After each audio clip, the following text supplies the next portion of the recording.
Hello, everybody. Welcome to this short version of Northwoods Whitetails podcast. I'm your host, Travis Willams. I'm sitting down today with a good friend of mine, Tanner Fairbanks. Say hi to everybody, Tanner. Hey, guys. Tanner is a salesman down here at McGee Toyota. I came down today. I test drove the new Tacoma, the 4th gen. That thing is badass. Yeah, it's a sweet truck. What do you think of it? I think, I've got a 2021, which I love. But what blew me away with this new one is that new rear coilover suspension. I feel like the ride quality improved tremendously. It has a more robust feel, like all in all. It feels like a little bit bigger, more rugged truck. Maybe you can talk about some of the build quality that Toyota put into this new 4th gen that kind of makes that happen. But, man, I don't know. Probably not this year, Tanner, but you got my attention. I might have to be looking at one of these soon. Yeah, one of the things that, when they came out with the newer trucks and they changed the body style on them and they changed the engine, it was really, a lot of guys have been driving the Tacomas for so long. I was nervous that the new changeover is going to, steer a lot of people away. But as you notice, you came in and you got your phone hooked up and you liked how the Onyx, screen's right on your display. It's got the large screen, as well as, the crawl control features, 4-wheel drive, and, some of them even coming with the leather package, which is nice to have that comfort when you're not in the woods. But also having just, the true Toyota feel, the small truck in the woods, easy to turn around in, powerful to get through a little bit of snow or any conditions that come to you. Yeah, I think most our fans and people that listen to our podcast are, they're hunters, right, to start with. So they're either hunting the big woods and driving on those gravel back roads. And the reason that I go back to that, the coilover rear suspension is my Tacoma, and I'm coming from an FJ. The thing that I notice about the 21 is that leaf rear suspension, like it just bounces you all over the place. That coilover gives you a much better ride, especially in the what I call the washboards. Like when you get a lot of that and the roads are on. Let's face it, that's 90% of what you're doing. But dude, so we just drove. What was that? It was a premium TRD OR. Yeah, the 24 TRD off-road premium. Yeah, and we took it for a little ride on the track back there. Yeah, which is cool. Here at the dealership down at McGee Toyota, we have a small little off-road course where it's badass. Just a trail through the woods. We did bring in some machinery to try and tame it down a little bit, but it still lets our customers, get out there and test how the trucks are going to do in the woods. How can you turn it around in a small spot? And it's just things like that are nice to have here. And I'll be honest with you, I went to another dealership closer to home a couple weeks ago, and I drove the Tundra because they had that 1.99. And I'm thinking, I'm also looking at the new, what's the new Land Cruiser, but 77 Gs, man. I don't know. I'm going to have to sell a few more boats to even think about that. But the thing that I found, you just mentioned that the Tacoma is such a good woods rig because it handles so well in that, in that environment that we're in, meaning the smaller, tighter turns, etc. Yeah, and I'm not saying that the Tundra is completely out of it, but you're taking such a bigger vehicle in the woods. And the big thing is, if you got to turn around, if there's a tree down, or just in a tight spot and you can't go anywhere further forward, you got to turn around. It's the small turning trucks, the smaller size get you there. And, as you having a wife and a child, there's still a nice back seat. The storage under the seat's great for gear. It just really helps with getting a lot of the big truck features in a smaller truck, not saying they're just used for in the woods, but, everyday use, the truck's going to ride smooth going down the road. You got 4 doors, you got the storage under the seat, you have the beds for, at home projects, on the weekends, anything like that. So I really think that the Tacoma, especially in the TRD off-road, with all the features it has, is the perfect truck for, guys that are tracking bucks and logging roads, especially in the middle of winter. It's going to get you guys where you need to go, and you're not going to have that big truck feel. Yeah, so I like that as well. So if you look at like the 3rd gen Tacoma versus the 4th gen, the way the seats open in the rear is much nicer. Obviously, when we rode, had heated and cooled seats, which was awesome. You touched upon the Onyx. Dude, that's insane. Like, what size is that screen? I think it's 14-inch display. It's like a TV. So you get like a 14-inch TV in front of you. And, guys, you can put Onyx on. So when you're bobbing down the road, you cut a track. You're not digging your phone out. You're literally just looking real quick. it's like when on my side-by-side when we're ice fishing, I have my little thing set up there with my navionics. So I'm like, oh, we're going to go fish this bump. That's what it's going to be like, but while you're hunting. Mm-hmm. I don't know, man. You might be talking to me, and you might have to take my money today before I leave. I just came to do a podcast, but God, I'm talking myself into this thing. And even like that 360 camera that I showed you, that you can press a button and you get to see it on such a bigger screen. If there's a rock you're trying to go around, or even just things at home. If your dog's near the vehicle, your child's near the vehicle, the safety features are there as well, and the creature comforts of the air-conditioned seats, the big screen. If you have to make a phone call, you're not looking at a 4-inch screen while you're driving down the road. You got a 60-inch flat screen right there to help you out. They definitely made it more plush for sure. So the big things, again, to kind of wrap this up, the big takeaways that I had, obviously the bigger screen. If you get the premium, you get the leather, you get the cooled seats, the heated seats, which the OR that I have didn't. You got to get like an OR premium back then. The ride quality is way better. The robust feel, which to me is a huge thing, because there's like, you could probably address some of this stuff with like a different model, like maybe you get the Pro or something, and it might address some of these other things, but you're never going to get that. Like if we rolled down the windows, we're going to do it before we leave in mine, so you can see what I'm talking about. Mm-hmm. When you shut the door on mine, it's like got that tin box feel. You don't have that in this new one. So I'm blown away. Thanks for having me down. I really appreciate it. Let's switch gears for a second. Let's tell a buck story. Now, last year you texted me, Travie, I'm on a big one. I'm tracking one, and you were looking for some advice. Tell the listeners a little bit about how that experience was for you, what you learned on the track, and then let's talk about what you're going to kill this year. Yeah, so I guess coming into, I'm 28 years old now and growing up hunting, youth weekends, turn into the adult season, and really tracking bucks in the snow is not something I've ever really, maybe I shot a smaller buck in the early season and I never had the chance to. So, and of course I work 2 jobs, so it's a little bit tough to get into the woods, but I was really cool for, I think it was the opening morning of the rifle season, or it must have been the opening morning of rifle season this year. I think it was, yeah. We had a little bit of snow on the ground, and I said, well, I guess I'm going to try to pull a Travis Willams. I'm going to drive some back roads and find a deer tracks, and I found some deer that just had crossed the road, and I said, well, we know those can't be too old, so not knowing the size of the track, how fresh it was, I said, I'm just going to follow it and see what happens. I had followed it through a ways, got to this larger ravine, and I looked down, and I had noticed just before I got to that ravine, a couple trails met, and the deer track that I was following met up with another deer. And now I'm even more confused. So I'm like, well, the deer are still heading this way, so I'm going to go see what that's like. So I get to the top of the ravine, and I'm looking around. I can see the tracks went down through, and all of a sudden, to my right, I see this doe coming running up through the woods, and I'm like, sure, if I knew this. Next thing you know, there's a small buck, maybe a small 6-pointer chasing her up the hill. First time I've actually heard a deer grunt my entire life. So oh, that's cool. I'm like just about down this bank. I'm trying to kind of collect myself to kind of slide down and sit. And she had came right up past me, and I said, well, if it is like I hear on the podcast, he's going to come right up the bank too. Well, I don't know what happened. Things changed. She darted one way, he darted back the other way, and I said, well, that was real. Now we know how those tracks are, how fresh those are. So I ended up following it right down. Didn't really want to get too close, and it was kind of cool. One of the things I've always picked up from you is like the rhubarb, and like we get to the bottom of this ravine, and it was like some thicker pines, and then it really dropped down into where I could hear the water moving, kind of say of a brook, but it was just gnarly, I don't even know how to describe it. Maybe the pit of hell is, I think, what I actually said. And I had to go through a brook to get into it, and I could see that it opened up in the center, and that's right where the deer went. So I said, well, I mean, you hear it all the time. You got to go through it. So I kind of crawled through the water, got into the pit of hell, I would call it, and that's where it opened up. So you switched tracks, or is this the buck? Do you think this is the one you started in on? I think I was just on an actual deer track. Could have been a doe track. Gotcha. But once So you I were met just up with tracks. them, yeah, they went 2 separate ways. So I just stayed on followed the him buck. down. Yep. Okay. And then I got kind of dipped through, crawled through the brush. Now I'm in through the rhubarb. Now I'm in the rhubarb, and there's just this one little opening, and I'm like, well, okay, like from me to you, 5 feet away, I can see a little bit.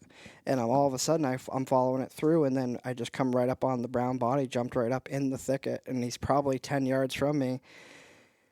And I don't know what I was thinking. I have this small 243. It's just a great gun. It's a single shot. And I'm like, it dawned on me. I'm like, what are you doing carrying a single shot gun? And I was like, whatever. And Well, it was a good experience because having had that experience, because some people are like, oh, because they haven't done it, right? So they don't know that those situations arise where they pop up 10 yards in front of you. Because I tell some people this, and they look like me like I'm nuts. yeah, and Like, that what do you was- mean the deer's 10 yards from you? And that was the prime thing. I'm like, well, you always kind of want to wait for the shot, wait for him to slow down. And I'm like, Right. when you hear Travis, like when you're tracking deer, you just shoot. Like Chuck lead. You got to, you just start throwing 'em at 'em. Responsibly. Obviously, you want to know Yes. your backdrop and all that stuff. We're not out So- there like the Wild Wild West, but yeah. When I had him coming up the ravine and he's just running there grunting at the doe, just trotting along, and I'm like, oh, I'm gonna wait for him to stop. Well, he's got this doe that is just dancing all around him. Like, why didn't you? You should have shot then.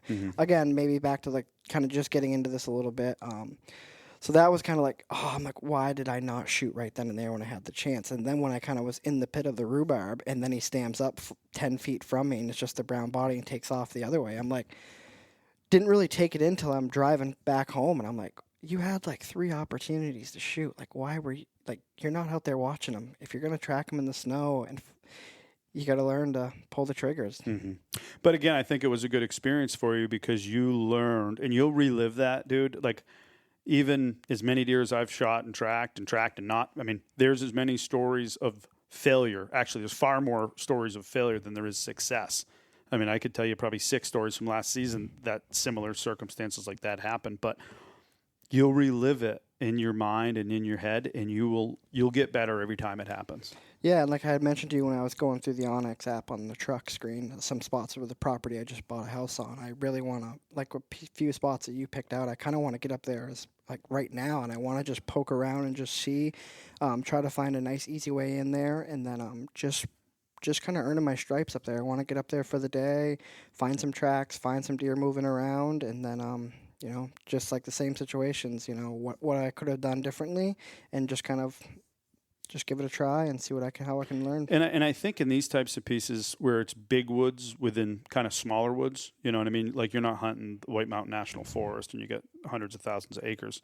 I think preseason scouting can really behoove you because you go out there, you locate some acorns, see if the trees are producing in that area, see what the topography looks like, actually put some boots on the ground because you know when you get to those places, and it's going to be those travel corridors, and you know, you get an idea for what the bucks are doing. It doesn't even need to necessarily be buck sign. It's just the topography that you're looking for. And then once you get that snow, you have a place you can go take a cruise through and look for a track. Yeah, and it's always, I'm sure it's happened to you a bunch of times, you know, August, September, or even say turkey hunting, you're out walking around and you're like, this is the spot. Yeah. And, I ended up shooting a nice deer in New Hampshire this year on a spot that I had just walked through, and I was like, I could just imagine like this being the spot. And I put a tree stand up there first part of September, and I know your idea of the Tacticams and stuff, and it's another thing to relate back on this generation is, you know, I found the spot, I put the camera up there, and I didn't see any pictures. Well, there's no deer there, so I didn't hunt it. Well, I ended up taking the camera out of there, and the season fired up. I was like, I don't really know where to go tonight. I said, I'm going to go back up there. I haven't ever sat there because I didn't see a deer on the camera. I don't have a camera up there. I go right up there and I sit in the stand, and it's like getting to be like the last 15 minutes or so, and I was kind of struggled after, you know, tracking that deer around the opening day and having a missed opportunity. Another guy that hunts with me had kind of just got into it a couple years ago. He seems to tag along pretty close to me. He shot another big buck that same morning. So I was like, I just got to get up on the mountain where I found that spot, sit there, hang tight, and see what happens. And I can remember sitting there, and I was like, ready. I was just bowed my head. I was like, all right, I work hard. I'm a nice person. I was like, can I just get a little bit of luck here? And We've all been there. It was cool. Yeah. The next words out of my mouth were, no way. And I just heard a branch snap right behind me in a place where I had the trail camera on a scrape that I found. A nice buck walked right out, and he started making a scrape right there. And I said, well, this is your shot. And kind of happened quick. And folded him up. And what was it, an 8, right? It was a 9-pointer. 9-pointer. Yeah, 176 pounds. Nice One of buck. probably the first biggest bucks I've shot up. That's a good buck. Close to home. And yep. I won't forget, I was hunting with a guy just below me, and he called me. He's like, did you get him? I said, I don't really know what happened, but I didn't see it run off, so I'm assuming he's folded up right there. And we walked down there, and there it was. That's awesome. See, and that's, again, I'm not a big camera guy. I just put a camera out the other day on a signpost up in Maine for that reason. And I think a lot of guys tend to rely on them. A lot of guys use them as a hunting tool. When I mean that, I mean not as like a scouting tool, but as a buck just walked by my camera, I'm running up in there. And to me, that's just not hunting. So, Yeah. but to each their own. I'm not saying, you do you. But I personally think if you really analytically looked at it, they do more harm than they do good. 100%, and like I mentioned, to touch on that deer story from last year is, you get so used to, there's no deer on the camera. It doesn't mean the deer didn't walk 50 yards behind the camera, Right. It's 5 yards behind it. And you look back to, say when I was a kid, my dad would take me to a few spots, and it's just like the spots that just produce the deer, and they're going to travel through there, and you got to put your time in. And I think, just the technology and stuff will throw your mind out of it. Just get it in the woods to a spot, there's going to be some deer, and if there's not, enjoy the sit and just try it from there. Yeah, and everybody do their own thing. There's some guys that live by them, swear by them, and that's fine too. That's what makes us all round. I mean, I think that, pick what works for you and do it, but that's just my 2 cents. I like ignorance is bliss for me. Like when I'm tracking a buck and I don't know what he is, he's 160 inches. I shoot him and he's a little basket rack 8, but I'm still just as happy because it was about the hunt. I had a good hunt. I think the hunt a lot is what really matters, and I think that I take a lot from you guys, you and Joey and Johnny Wright, and watching your videos.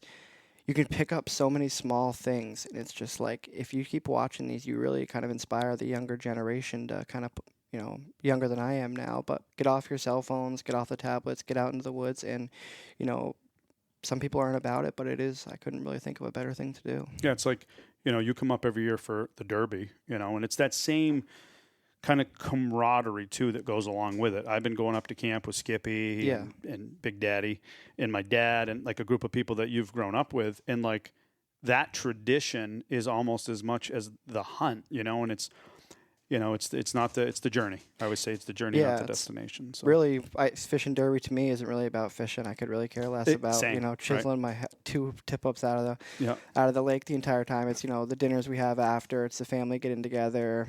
Funny things that go on, sharing stories, and it all. It's what I look forward to. Cool. Well, listen, I really appreciate you doing this. Thanks for letting me beat on one of your trucks today. And if anybody wants to get a hold of you, what's the best way to get a hold of you? And again, we got Jamie that helps some people here with Northwoods Whitetails vehicles, and we got Tanner, the man, the myth, the legend, right here in the store. So if somebody wants to come down and drive any of these new legendary Toyota products, you can come see Tanner Fairbanks at McGee Toyota. Yeah, 100%. Jamie's great. I love working with her. She's our remote sales girl. I wish she was here a little bit more. But just to touch on the McGee side of things, it's a great organization. The over-the-phone buying experience, I've delivered trucks to construction sites, people's houses. We're really just trying to focus on how easy we can make it for the consumers to not spend a day at the dealership, getting the runaround. We have excellent pricing. We try to be transparent from the start. A lot of the policies my boss has in place here to just really touch on the honesty that we try to have here, and it's a great organization to work for. I couldn't be more happy to be here, and to touch on having you guys with Northwoods support us and we supporting you guys, it's really awesome. And if anybody is in the market for a vehicle, it doesn't have to be just a hunting vehicle. If your family needs a vehicle, the best way to reach me, you can call the McGee Toyota store in Claremont, New Hampshire, or you can reach me directly on my cell phone. My number is 603-477-7767. I tend to be on my phone more than I do on emails. It's just the best way to reach me at. If it's a Sunday and I'm at home doing something, I can just shoot you a text back and get into the office Monday and follow up on whatever I have. But I'd love to show you guys how easy buying a vehicle can be from a dealership that truly cares about the customers. That's all huge. Coming from putting on my sales hat for a second, I'm obviously a GSM and GM of a big marina, and we do a lot of the same. And, I have people call me sometimes and be like, well, you're a salesman. And that kind of like irritates me a little bit because I hold myself to a very high standard. I am extremely transparent. I would rather not sell anything than lie, and I'm never going to do it. Yeah, it's 100%. just not who I am, and it's not who you are. So that transparency, I think, really will resonate with a lot of our listeners. Because that old age saying, who sales guy. But cool. Thanks again. Good stuff, Tanner. And come on down here and see him if you guys are in the market for a new Toyota, or what else you guys sell here? Is it just Toyota? Oh, we got everything. I know we got an F-350 dually truck out there, a Range Rover, plenty of Toyotas. All kinds of good stuff. So check them out at McGee Toyota. Thanks. We'll catch you on the next one. No one can save you. You better run.